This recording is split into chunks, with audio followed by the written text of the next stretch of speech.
अस्सलामुअलैकुम दोस्तों, आज की हमारी वीडियो का मौजू है सुल्तान मोहम्मद शाह, जो कि मोहम्मद शाह रंगीला के नाम से मशहूर है, जिसका लक़ब नसीरुद्दीन मोहम्मद शाह था। ये मुगलिया सल्तनत का 14वां सुल्तान था।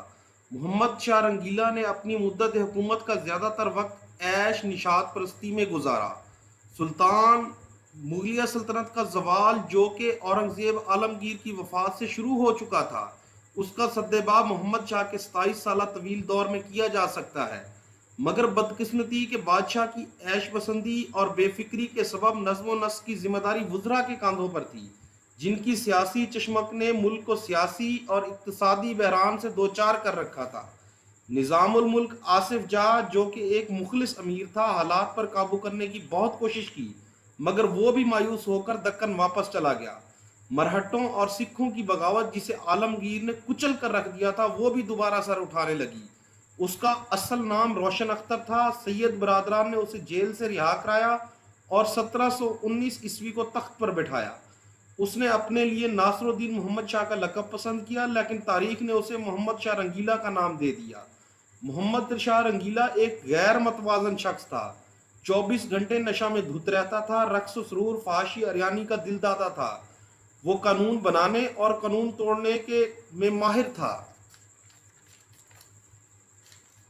वो एक ऐसा पारासिफ्त इंसान था जो अचानक किसी इंसान को हिंदुस्तान का आला तरीन ओहदा सौंप देता और जब चाहता वजीर आजम को खड़े खड़े जेल भिजवा देता। वो वो अक्सर दरबार में नंगा आ जाता और दरबारी भी उसके एहतराम में कपड़े उतार देते थे। वो अक्सर दरबार में सरेआम पेशाब कर देता। वो तमाम मुअज़्ज़िज़ वुज़रा, दिल्ली के शुरफा वाह वाह कहकर बादशाह सलामत की तारीफ करते थे। वो बैठे बैठे हुक्म देता कि कल तमाम वुज़रा दरबार में जनाना कपड़े पहन कर आए, फलां फलां वजीर पाँव में घुंघरू बांध कर नाचे, और वजीरों और दरबारियों के पास इनकार की गुंजाइश नहीं होती थी। और वो दरबार में आता, ऐलान करता जेल में बंद तमाम मुल्ज़िमों को रिहा कर दिया जाए और इतनी तादाद के मजीद लोग जेल में डाल दिए जाएं। बादशाह के हुक्म पर सिपाही शहरों में निकलते और उन्हें जो भी शख्स मिलता पकड़कर जेल में डाल देते। वो वजारतें तकसीम करने का भी शौकीन था। वो रोज 5 नए लोगों को वजीर बनाता था और 150 को शाही खिल्लत पेश करता था। अगले ही दिन शाही खिल्लतें और वजारतें वापस ले ली जाती। वो तवाइफों के साथ दरबार में आता था और उनके ऊपर लेट कर कारोबार सल्तनत चलाता था। वो काजी शहर को शराब से वजू करने पर मजबूर करता था। उसका हुक्म था कि हिंदुस्तान की हर खूबसूरत औरत पर बादशाह की अमानत है, जिसने इस अमानत में खयानत की उसकी गर्दन मारी जाएगी। उसने अपने दौर हुकूमत में अपने अजीज तरीन घोड़े को वजीर ममलकत का स्टेटस दे दिया। ये घोड़ा शाही खिल्लत पहनकर वुज़रा के साथ बैठता। 1738 ईस्वी में नादिर शाह ने कंधार पर कब्जा करके होत की सल्तनत का खात्मा कर दिया। मीर वाइस होतक ने 1709 ईस्वी में सफवी सल्तनत को शिकस्त देकर कंधार में होत की सल्तनत की बुनियाद रखी। 1738 ईस्वी तक हमला नादिर शाह तक कायम रही। कंधार पर नादिर शाही कब्जा होने के बाद अफगान बागियों की हवालगी के मुतालबे और इस पर अमल दरामद न होने पर नादिर शाह काबिल को फतह करता हुआ दिल्ली के जानिब बढ़ना शुरू हुआ।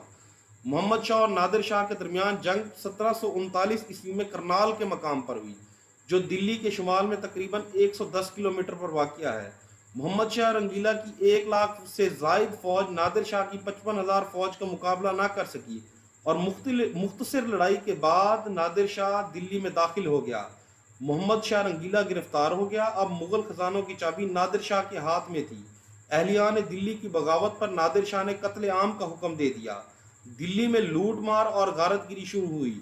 नादिर शाह जब दिल्ली से ईरान वापस लौटा तो उसके पास बहुत ज़्यादा कीमती खजाना था, जिसमें कोहिनूर भी शामिल था और तख्त ताउस भी शामिल था।